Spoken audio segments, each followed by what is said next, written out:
Hello there. How's it going?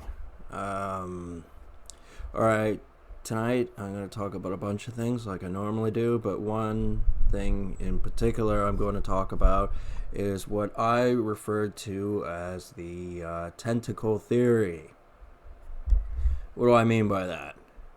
Am I talking about some big scary octopus? Metaphorically speaking, yes. Okay, let me explain how this works.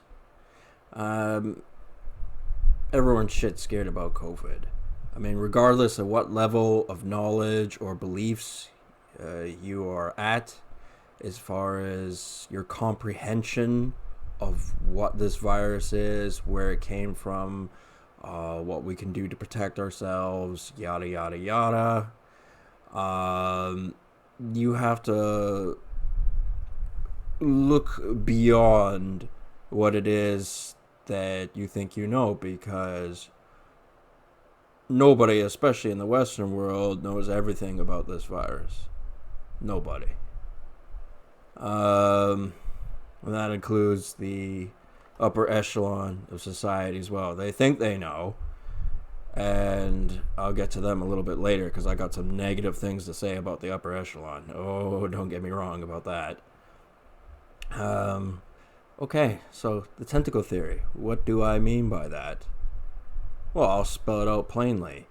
The Chinese Communist Party wants the ability to abduct people from other countries and prosecute them within the domain of the greater territories of China. Most part, it's going to affect Asiatic countries, least of all Japan, Taiwan, and South Korea. But all those little countries, they really can't say no to the big bully on the street. And you go, well, the Western powers, we're still a significant power, right? We don't have anything to worry about. Yeah, we don't, if we're smart about it. I mean, people have been talking about the American Empire being compared to the Roman Empire as if a few thousand years difference makes it similar. If the only similarity is that they both collapsed, then that's not much of a similarity, to be perfectly honest with you. I mean, I'm sure they didn't have nuclear weapons and the internet and fast food and toilet paper back in Roman Empire times. So you can't really compare the two. But people do anyway because they're of simple mind. And the Roman Empire, the thing about it, what it was known for, infamous for, was the fact that its leadership did not give two craps about any of its citizens. If you were a regular citizen in the Roman Empire, you could be slaughtered in any way possible, shape, or form at any given time, probably for no reason at all. That doesn't typically happen anymore, but places like the glorious People's Republic of China would certainly like the ability to pick out people who are critics of their regime, regardless of where they are, and prosecute them. And you may go, well, okay, if you can't compare the collapse of the Americans to the Roman Empire, how can you compare the mentality of the Chinese Communist Party with the Western powers? How can you compare the two? Recently, Aaron O'Toole couldn't say what he wanted to say to one of Justin Trudeau's lackeys, in the same regard when he compared Justin Trudeau's administration to being like China. And he wasn't wrong, but he didn't have the power to explain why. And the speaker obviously stomped all over him, and that was bullshit. It's enough to convince your typical everyday idiot, but, delve a little bit deeper. Ask questions. We're allowed to do that, aren't we? And you'll find that from a different perspective and a different way of thinking, that, some of these things aren't actually entirely inaccurate. And some people go, well, do your fact checks. Fuck you and your fact checks. Your fact checks are just what you want to say and your version of the story, and you don't want anyone to contradict you. Fuck you. You're the first person who should be asked questions. Anyone who's in a position of authority who says, you have to believe me because I'm in a position of authority, and if you don't, you're wrong and I'm going to walk away from you, is probably fucking you over. And that's the least of your worries, because they might be all out trying to shaft you. So yeah, that's, something to think about. Being a respectable looking person and exercising authority like that does not make you trustworthy or a respectable person. It makes you appear to be that, which is a difference from being that.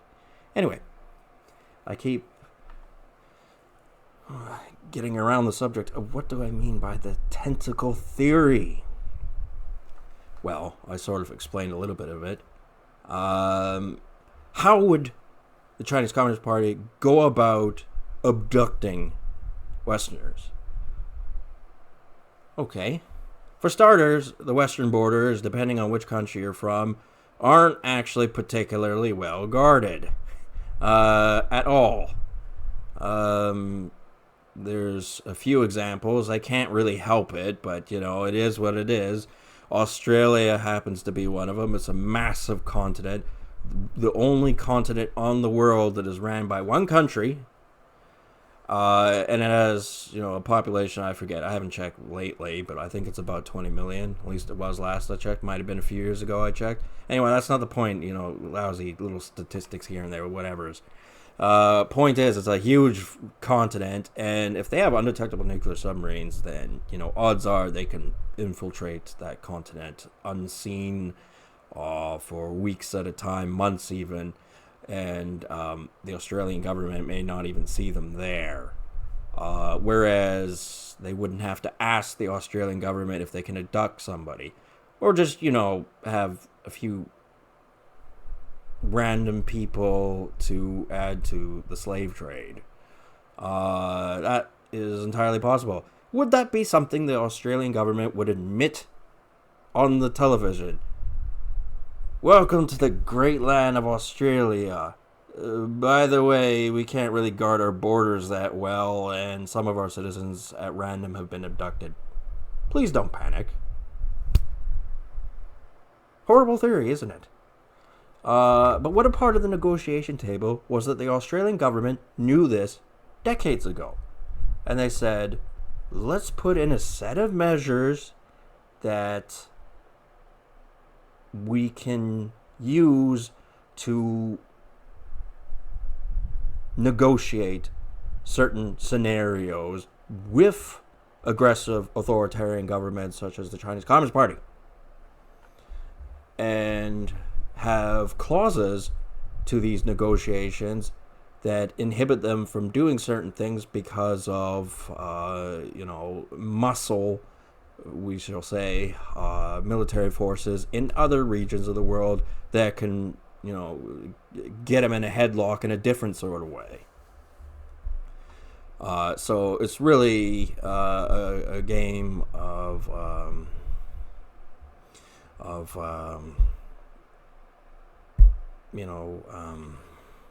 what's the word for it?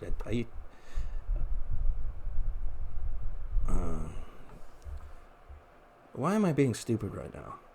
Anyway, point is, it's a big game of, well, if they do this, will they get punished immediately? And will they get away with what it is they're doing in the long run? Will any immediate action be taken? And COVID-19 has proven that despite as horrible thing they did,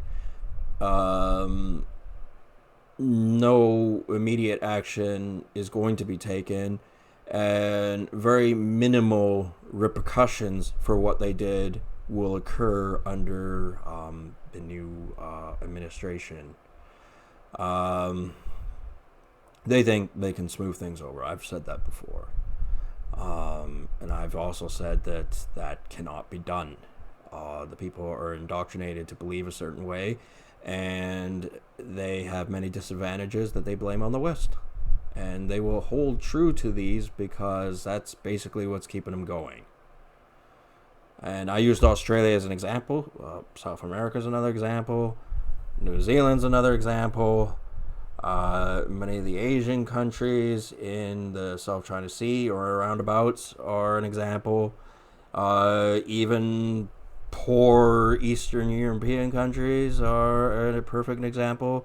The mafia is perfectly willing to trade bodies for cash to the Chinese, and the Chinese would like to have a specimen of every type of person on the planet to assert their dominance.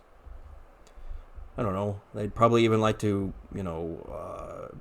preserve like a mummy or something like that, Lady Gaga, if they had the opportunity to. And some might argue, why don't we just hand her to them? Like, seriously, there are a lot of politicians who are like, what difference does it make what happens to these particular people because of the bad things they've done in the past? And I'll get to that a little bit later. This whole tentacle theory, it's like millions of people have been affected by COVID-19. In the grand scheme of things, a government cannot emerge in the eyes of the current dominant powers that be, cannot emerge that stands up to China. Joe Biden is not going to stand up to China. Justin Trudeau is not going to stand up to China. Europe is not going to stand up to China. Russia's its own bag. They don't need anyone else, and that's fine, because that's useful in a lot of ways.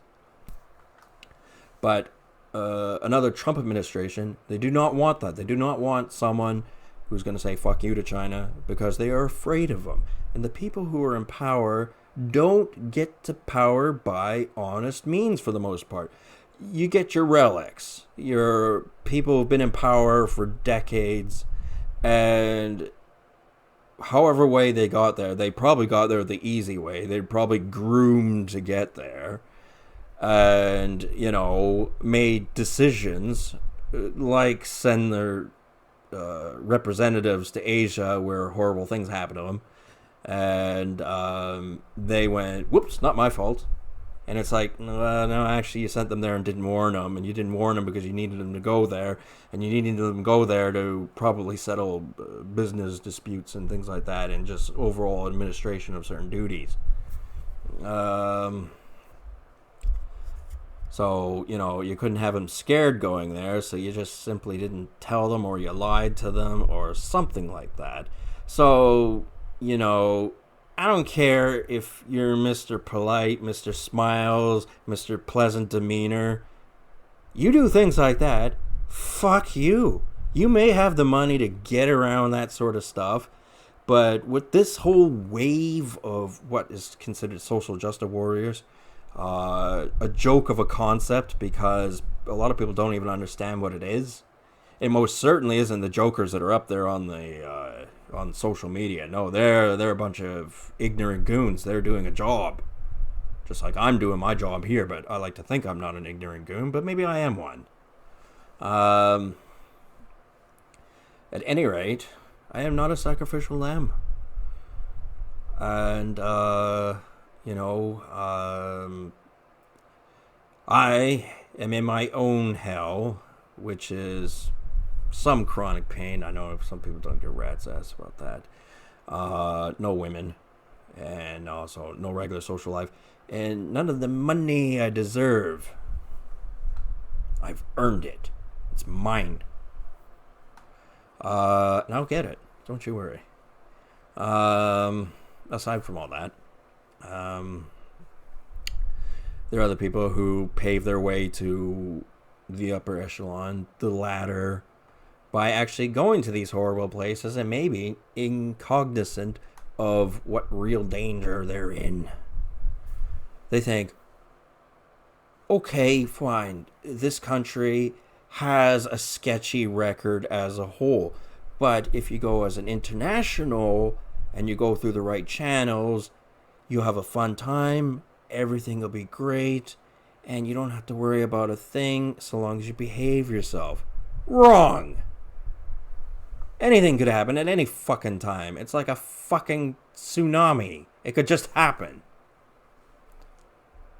And it's a stupid logic that people have to think that, oh, if I just behave myself and, I'm polite, no matter how evil an entity is, I can just go about my business and that's it. Wrong. If the people who sent you there or coerced or convinced you into going there are inherently evil, you are the sacrificial lamb. You represent them because they know everything you know and more, and they sent you there anyway, and they may have had shady dealings with that particular country. And in doing so, they look at you as, oh, he's just a lesser version of those people. And those people did this bad thing to them. Therefore, who cares? Especially when you're talking about millions of people suffering from COVID-19 and, to this day and for the foreseeable future, slave labor in factories and other horrible places. All of a sudden, your life doesn't count for much. So, some people go, we don't want that tentacle getting us. We don't want our followers betraying us. Let's subdue or, appease this monster by shifting the blame onto somebody else and also shifting the punishment onto somebody else. And, it's all of a sudden like, this asshole's paying me to do this job, and I'm taking all the responsibility while they sit at their place, seemingly invincible from harm. And from my perspective, if I can explain exactly why it is they're wrong, then shouldn't they have to go through the same ordeals that I go through? I'm not speaking me specifically, I'm just using that as a way of speaking. I'm talking about anyone involved in any organization, whether you work for a motor car company, agricultural, or, domestic products, or whatever. And in a way, the tentacle has not come to grab me from the ocean and drag me to Asia. However, some of their mindset has come over to Canada, and it is a big part of the reason why I'm in the position I am in. So, no, I'm not going to Asia, but at the same time, some of their philosophies affect my life, and I am strongly against that because they're kind of not fun at all. Makes me angry. I mean, I think that's reasonable. Some people are going to go, well, he said the word angry, therefore he's not being reasonable, just because they want to believe that, and they'll turn around, they'll say their story, and, more people will believe them because they have a wider audience. And it doesn't mean they're right, it just means people are more susceptible to believing things that they want to believe, because it facilitates what it is that they want to be going on.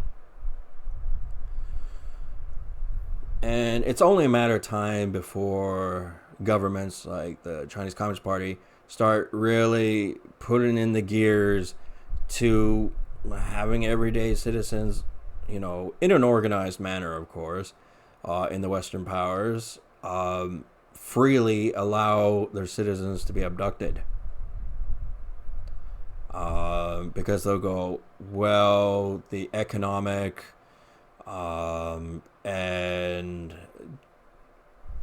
justice threshold will be compromised because there's a push and a give, and it's better to go with the lesser.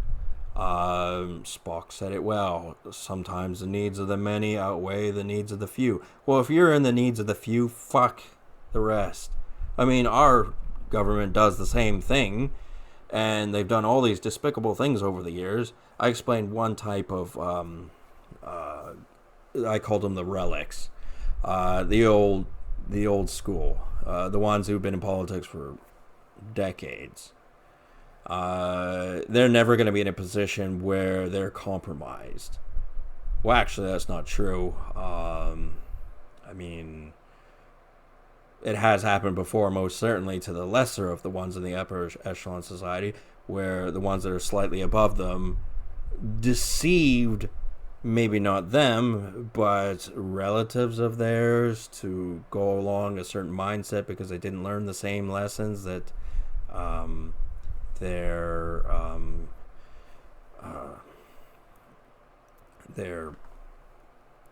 the people who were along with them learned, and they needed a scapegoat.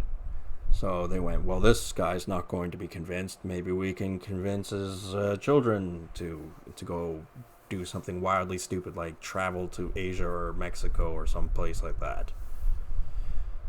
And, just sort of lead them on the way to doing a job that needs to be done.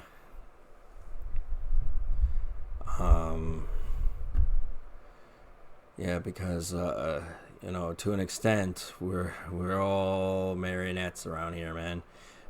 We only know what we know, and a lot of people keep secrets, and a lot of people are manipulative, and they start from day one. And as soon as you see that and you understand that, you start to understand, well, some of these things are bullshit, and I don't like them because they're not good for me, and I shouldn't have to go through them, so that they can have self-satisfaction and preserve their own interests when it's contradictory to yours. I certainly wouldn't do that onto another person. I'll tell them straight up, man, you go there, it's bad news for you. But would a politician, a slimy, spineless politician like Justin Trudeau, give one rat's ass? He doesn't even know you. Of course he would say, all right, I'll hand you over 100 random Canadians to relinquish some of the troubles of COVID-19. He would do it because it would mean thousands more would be spared the onslaught of COVID-19. And do I mean 100 or so? I just use that number as a random. Individuals are going to be abducted and transported to Asia. Well, that could happen, but more likely they'll just be guided down a road where they're in a shitty situation. And it is known as incontrovertible fact to evil powers that are not domestic. So they're like, well, we need X amount of people to suffer in exchange for the suffering of people in other countries that have power that we don't actually get along with, like the Chinese Communist Party. So let's turn 100 people into drug addicts. Make them live miserable lives. Kind of a despicable thing to do, but somehow they think they're winning by negotiating these type of tactics, but it only works if the common everyday civilian is oblivious to this fact. And a lot of people have mental structures that inhibit them from discovering the reasons behind things and uncovering the problems of society. They like to go, oh, that guy's an idiot, he's a whatever, whatever happens to him is what he deserves, he's got nothing to do with me. That's fine, except something different but just as problematic for you might happen, and why would they give a shit about you? Why should they? And so long as people have that mindset, for one thing, what socialism and all that other kind of bunk is supposed to be doesn't exist, most certainly. You can't be a socialist and then all of a sudden go, well, I want everything to go all right for me, and if anyone else gets fucked over, then, that's their problem. That's not really the definition of socialism. Not that we really know what it is, because it was written in a different language. I mean, it was written in English too, but, other languages had different slants on what those type of words meant. And the Chinese Communist Party most certainly has their slant on what those type of words mean. And one of the problems we face is that they know our language well enough that they can mimic us very, very well. Infiltrate our government to the highest peaks. Whereas we don't really know. Well, we know basic Mandarin and Cantonese and those sort of things, but they have all kinds of languages and things like that. It really is. I mean, they themselves don't even know them. So, they'll occasionally come out with a whole different theory that they didn't know previously, and nobody else in their system knows what it is, and we sure as fuck don't know what it is. And it could be advantageous and a vulnerability to our own comprehension.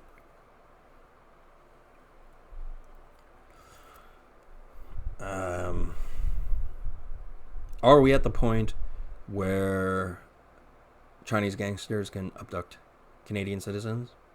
I don't think we're quite at that point yet, but is the government trying to subvertly persuade people into thinking a reality that is inaccurate, totally wrong, and a bit fucked up? Absolutely. And they go, it's for the greater good. Fuck you and your greater good. It's more the greater convenience for you. That's a difference from being the greater good.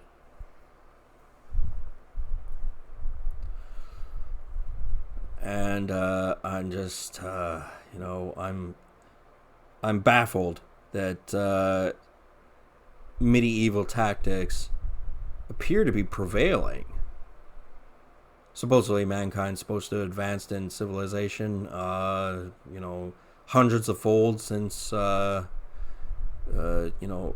and thousands of years ago. But, in a lot of ways, the cultures of the world have not advanced. And the lessons of old still hold true today, and the people that are the domestic population are unaware of these concepts altogether. And, they're inhibited from learning. They have no desire to learn. And with those impediments, they'll never discover the problems of the world and how to counteract those problems. Get around them. Avoid them. And a very popular mindset has been keep your head down, mind your own business, do your work. And it's like, if it wasn't a thing before, it is one now. That's not good enough. People play the lottery for the random chance that they could win the lottery. What if every single person buys a ticket, whether they know it or not, or pay for it in cash or not, buys a ticket to be a random sacrificial lamb to foreign powers? And no one better than me, at least that I've seen, can explain how you can get fucked over, have done nothing wrong, and continue to be fucked over, and it's supposedly for the greater good, and a person like me is just supposed to accept it. I once had a psychiatrist told me, and he did have some words of wisdom. He's like, I'd like to see you live a normal life. That was a double-edged sword. On one hand, he was saying, keep quiet, they'll lose interest in you, and you can live a relatively free life, although you'll be on medications, and the people who fucked you over will get away with it. Or I continue to make my YouTube channel, continue to make my points, and perhaps undo some of the damage that's done to me. Perhaps fuck over people that have fucked me over. I have the desire for those things. I don't want to be in the situation I'm in currently. I don't want to just be, he'll smooth him over into a different situation and he'll forget all about it. Well, actually, I remember it quite well. And that's not a satisfactory answer to me. So I don't think his words were wisdom. I think his words were him being an asshole and me just to accept the problems that have befalled me and to put up with it. And, I'm not going to do that. No. We're long past that. There was no chance of that ever happening. And, most people can't climb up that hill. A lot of people get fucked over all the fucking time. That's why people don't care. People don't care about the suffering of others because they only care about their own suffering. I know about the suffering of others, and I understand that that's a very big problem for them.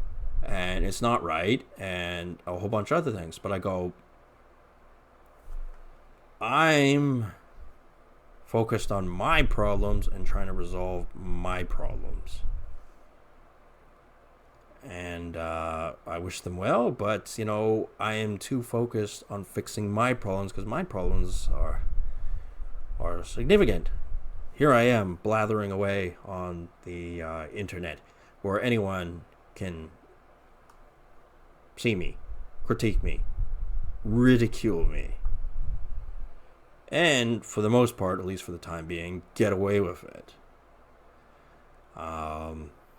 That's not going to be forever. And, yeah, when we meet again, that is an abridged version of what the Tentacle Theory is. There are so many different aspects and branches of the tree that go off in different directions as to what this is. But I've got other things to do. So, I hope this video is a bit insightful for people who may have not thought out of the box. Anyway, good night, cheers, and fuck off.